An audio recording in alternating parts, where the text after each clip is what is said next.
Hi friends and family. Today we're coming to your couch with some amazing news. In the state of Florida, we have this wonderful scholarship program that helps our neurodivergent and our savant students get into schools that they need in order to take and get them the curriculum and the teaching that keeps up to their level. But how do parents afford it? This scholarship is the key. So 22 states in the United States actually have the same type of scholarship program. Are you aware if your state does? Come on back to the Purple Couch. We're going to talk about the ins and outs of the state scholarship program to help your students. Welcome to Pam and the Purple Couch podcast, hosted by Pamela Furr, with our co-hosts Dr. Manny Rodriguez, Missy Owen, and Loki DePristo.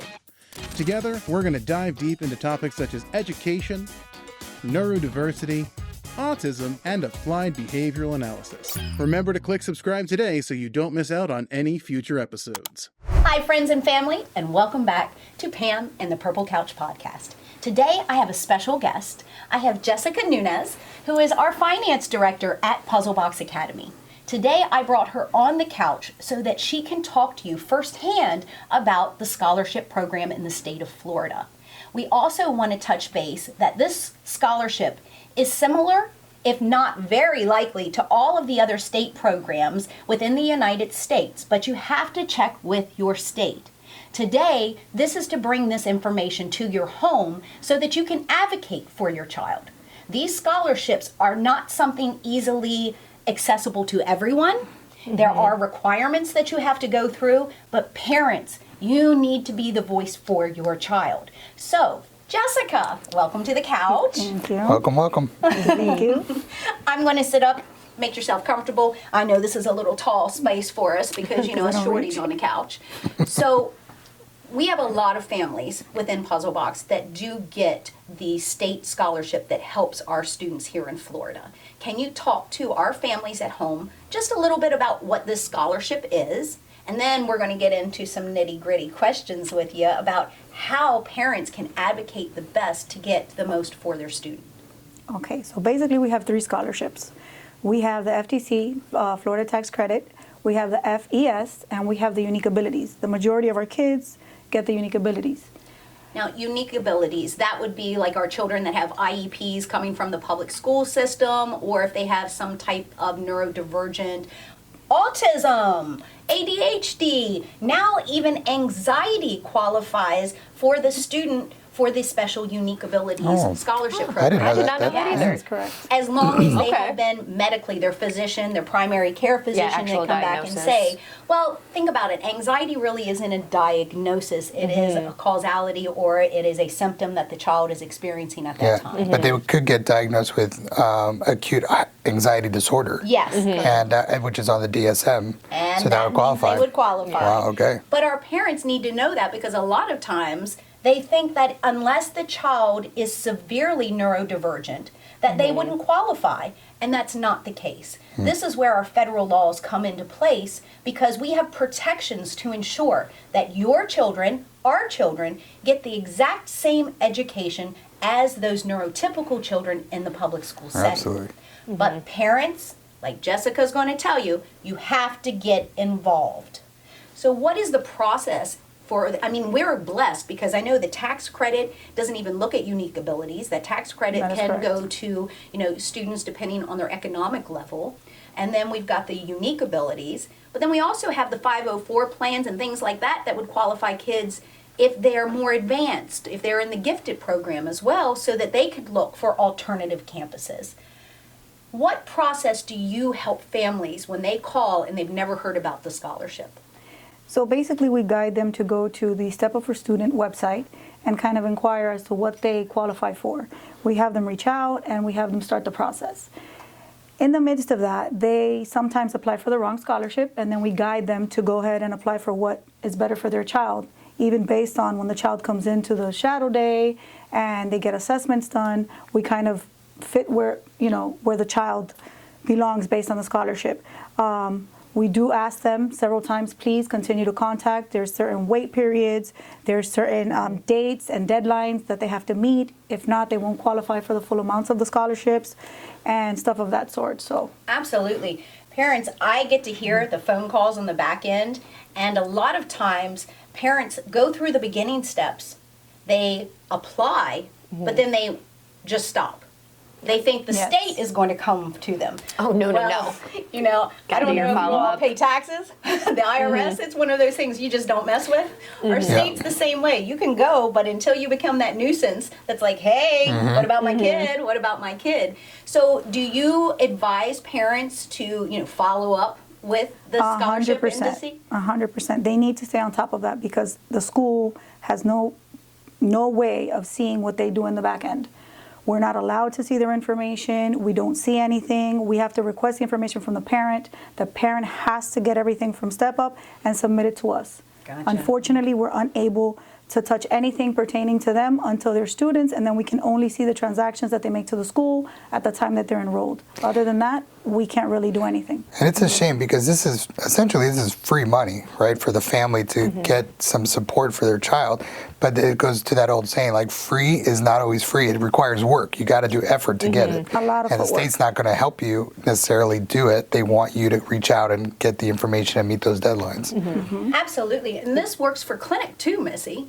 So the Step Up for Students Scholarship, specifically the unique abilities here in the state of Florida, will also help with therapeutic services that your child needs. What happened is years ago, there was a family, the John McKay Scholarship, and the family realized that the child needed help that the public school system couldn't provide for that child's unique abilities. So we wanted to make sure, just like all of our, Florida is wonderful. I love our state. I'm sorry, I'm going to brag a little because I've traveled, and even traveling, to understand the compassion that this state has for our children is completely different than many states in the United States. Even when we look at New York and we look at Virginia and we look at California and Texas, some of these larger, very economically wealthier states, you still don't see the resources that are there, especially for our demographic of student.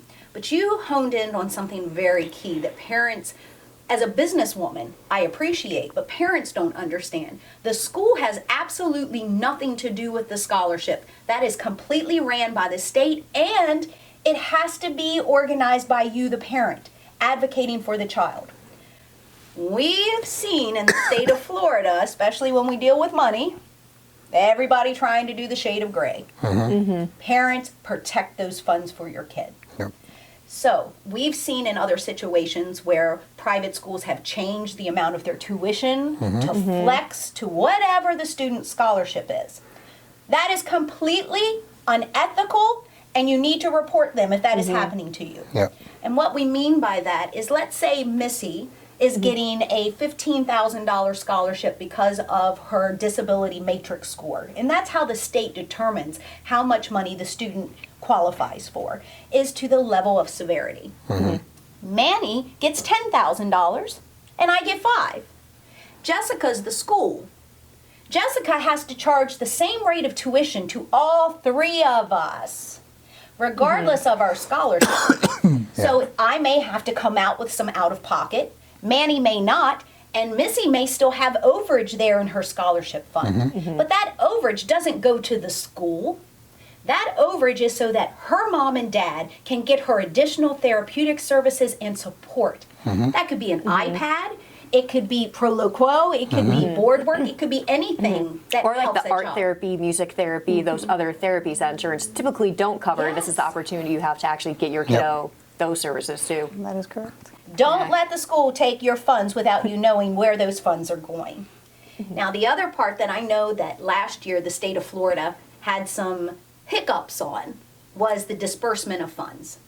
Can you talk to our audience and parents and let them know how important it is for them to be on the phone contacting, because the next thing you know, the parent may end up with a bill. How can they ensure that their students' funds actually get to their school? And again, I mentioned constant communication with Step Up for Students is the most important. Funds are awarded, they're funded, they're allocated certain dates of the year, and if the contact is constant, then it goes where it needs to go. If it's not, they prioritize whoever is in contact and the funds get dispersed. And then if they don't get dispersed on your end, they generate a ticket and then you're going to be talking to them the next year, the entire year, to get those funds released. And then you're going to have that bill, funds get transferred to parent responsibility, and the parent has to pay the school. And unfortunately, that's just something we have to deal with. And one of the issues we find with parents is that they wait. They're like waiting for something in the mail, an email, or they're waiting for a bill so they have something to go by. And I've heard you tell parents all the time, don't wait. Why are you waiting? You have the number. Just make a phone call or send an email. That way they're being proactive, like you said. Yeah. Absolutely. It's just like your student in school. How many times have we been here on the couch and we talk about self-advocating and showing your student that they have a right and they have a voice? We need those parents. And sometimes parents, we're here to coach you as well. Call your school administrator. I know here at Puzzle Box, Jessica is always on the phone and available for all of our families. But your administrator at your private school also should have a direct contact with the scholarship company so that they can tell you the steps to go through. We can't do the steps for you, but when you have a really good finance director, like we do, then they will guide you and they'll tell you each step that you can go through so that you don't have to worry about those hurdles. Now, I know the one thing that you have reiterated to all of our families is being awarded and being funded are two different things. So can you help our families understand that a little bit? Because, you know, they all get so excited because they get that letter in the mail that says, oh, you've been awarded this year and you've been awarded $10,000. What's the difference between awarded and funded? Okay, so the state has X amount of money to award and fund. First come, first serve. So they award you based on the funds they have, and as the kids and the applications come in, then they start getting funded. So whoever started first gets funded, and as the funds run out, you're awarded but not funded. So that's what happens. This is very key. Parents, that's why you want to be on that phone. You want to be the annoying mom that's like, hey, my kid hasn't been funded. I got the award letter, but then I would be calling, yes, you all know me, every week. Yep, it's Pam. I'm going to call you again on Thursday. Just go ahead and mark it down. At 10 o'clock, I'm going to give you another phone call until I know my son or my daughter is funded. The reason that is so important is because the school is not guaranteed, nor is your child, those monies until the account is funded. So let's say, because we all have dealt with governmental businesses before, they have $100,000 in this pool of money. And just like if you're going to the airline, they've overbooked your flight. That's why you get the standby and the wait list. It's the same thing with the scholarship. When you're awarded, it means you're on the standby. When you are funded, it means you have a seat on the plane. And that's the way to look at it. When That's a good analogy. I like that. The other thing I've learned about the scholarship, it kind of reminded me of scholarships in college, is that they're annual. They're, I don't know if you can explain that to parents, but there's a difference between a calendar year and a fiscal year. I'm not sure about these scholarships. Are they calendar year or fiscal year? But either way, it's an annual process, so they have to reapply. They have to go back. Every year you have to reapply for the scholarship. You have to continue to reapply as long as the child is in school and you're eligible for it.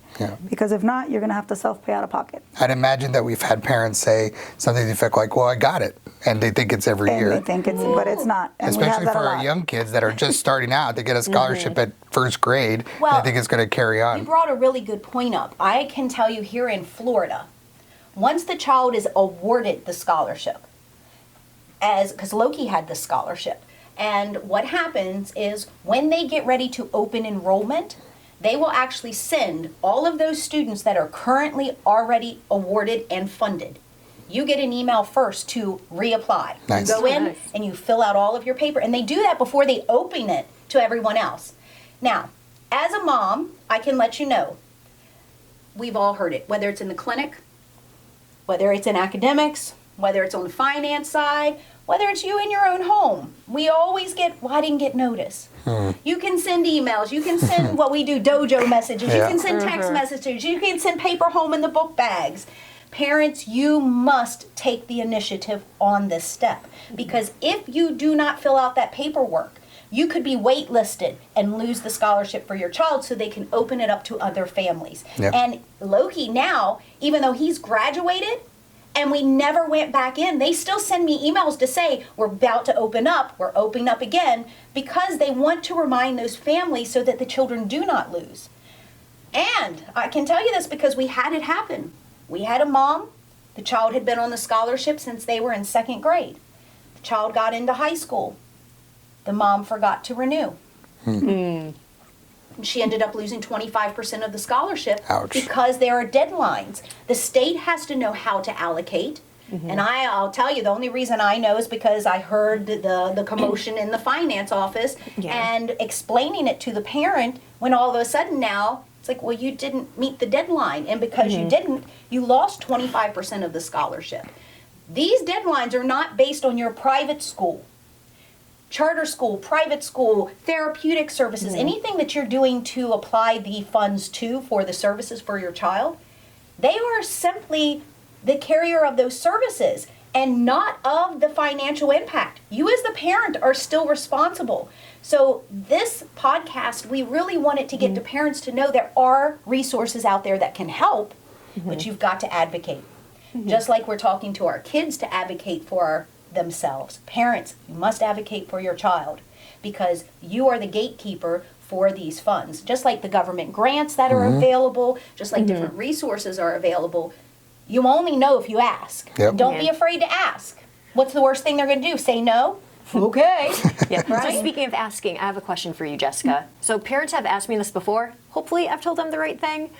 But what is the main difference between those scholarships that you've been talking about and then like Social Security, the Medicaid waiver that a lot of our kiddos get on as well? That Social Security and the Medicaid waiver has nothing to do with the scholarship. That's completely different. Social Security is their benefits that they receive. If they have a disability, they have a certain IEP and they've been disabled, a diagnosis. So that has nothing to do with the scholarship. Yep. It might help them get the Unique Ability Scholarship and get a higher matrix score. However, the scholarship is for school and the Social Security is their benefits for whatever diagnosis they have. Perfect. So that wouldn't, it could be allocated to academics if they so chose, or would that be? They can use their Social Security benefits to pay their school or their parent responsibility, but it's not a scholarship. Okay. Absolutely. That's a really good, especially because we have a lot of our kids that are in that SSI because of the disability. Parents, this is very key to understand. Completely different government agencies. You must apply for each agency independently because, like many of the things we talk about here in the United States, one hand's not talking to the other. So you as a parent, it's almost like a full-time job just to advocate for your kid. I know it. I feel you. We feel you. But that's why we're here. We're here so that we can help make the process a little bit smoother. We can't do it for them, but at least we can bring the guidelines and the things that we've seen to the couch, right? 22 states in the United States have similar scholarship programs available. The only way that you can find out is by going to your Department of Education for your state. This is not a federal program, and that's very key. This is not federal, so it's not across the United States, but it is state specific. So you want to talk to your Department of Education for your state. For us, we go straight to Florida DOE, and we enter unique scholarships, and you'll see it. Chat GPT, all that good, wonderful stuff now. I don't know, what else is it? It's Chat GPT, Jasper, Copilot. There's a few more, You've got all of these wonderful new AIs. Parents, utilize this information. Our kids are. You can use it too. You Actually, know? Google is using AI now, and so if you Google scholarships in Georgia, scholarships in North Carolina, or whatever for my child with autism, AI is actually behind the scenes of Google now, so it's going to produce that information as well, and it even says powered by artificial intelligence. I love it. I've not noticed that one. Yeah. So what does that go? It goes into getting your facts, understanding that you need to find out directly, and don't trust secondhand knowledge. Even though we're here on the couch and we're bringing you Florida information to your home, Maryland may be different. And I almost got my West Virginia accent there. I was like, I almost said Maryland. There you go, Maryland is a little bit different than what you're going to find in Virginia to what you're going to find in Pennsylvania. Same thing here in Florida. The Florida benefits completely different than North Carolina and Georgia. And we're talking about, our bordering states. Louisiana is going to be completely different than when we go over to the South. We're going to deal with Texas. Texas has some amazing programs. But again, it's reaching out and finding out the information for your specific location. Is there a difference if you were doing an online program? Would it be based, like the scholarships based on the home state of online or your home state? So, Just thinking of that. the scholarship will be based on your home state. Oh. It's all based on your home state. But I'm going to tell you, and it's one that we know, and I'm sorry, Jess, I'm jumping in on this one, is that online programs in the state of Florida are not covered. You must be going to a brick and mortar school. Oh. It's very important. Now, the school may utilize online programs, and that's okay, especially if you're using accredited programs and if you're using electives and things along those lines. You can supplement. You can actually have your curriculum all online, but it must be within a brick and mortar facility. Okay. And the reason that that happens is that that's differentiating between homeschooling and brick and mortar. Because there are states that have homeschooling funds, like to help parents Correct. with homeschooling. That's separated. Correct. The other part that you've got to understand, scholarship for here in Florida, this is very specific. If you have been awarded the FES, the UA, the FTC scholarship, and you go back into a public school, you will lose those funds. Now, let me explain the business aspect, because so many times I hear the finance department talking on the phone to the parents, and they're like, but I only went back for a week. We could talk about it clinically. If you remember, up at our early intervention center, we had a young gentleman there. Parents were military. Dad really wanted him in public school, and he was making leaps and gains. Dad came back and was like, nope, we're going to try public school. We explained to them, you're going to lose the scholarship. And they're like, oh, it's okay. We want to try. The school says they're ready for him. Just didn't work. It didn't work. So then they had to reapply. They had to go back in and reapply as a brand new student to get the scholarship. But why does that happen? So a lot of parents get upset, but I have to explain the business side. When you go into public school, the federal and state dollars are then allocated to the public school for adding that student. So therefore, your state scholarship funding doesn't go then to you to choose, it goes back to the public school. The reason that I'm going to bring that up is because we are in a very tricky political time right now. You hear a lot of talk about Florida Department of Education, Federal Department of Education, and what's going to happen. And are we going to go to a voucher program? The state scholarship programs that are available in the United States are very similar to the District of Columbia's voucher program. So there's benefits, there's pros, there's cons, but it all comes down to the communication and understanding your child's rights. So parents, get ahead of the curve. Don't wait until after policy and procedures have happened. Understand and educate yourselves now so that you can be prepared to make sure your child has the best educational resources. So Jess, question for you. Out of the years of dealing with the scholarship, and all the wonderful parents. And I say wonderful, wink, wink, because you know, hey, I'm an autism mom. What does that mean? I am a high needs mom myself. So and nobody's going to ever meet a child like my child. Parents, I get it. I understand. When I go into the meetings, don't talk to me about all the children that you've seen, because my kid is not all those children. My kid is unique and he is special.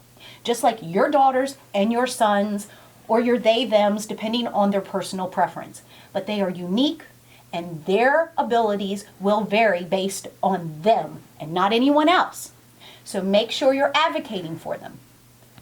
So for us autism moms, if you could leave them one tip, what would the advice be that you would give to all these families with these amazing kids in their homes?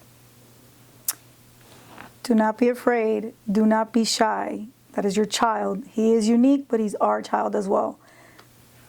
Do what you have to do in a timely manner and just continue. I love that. I love that. Because they are unique. Oh, and yeah. don't be afraid.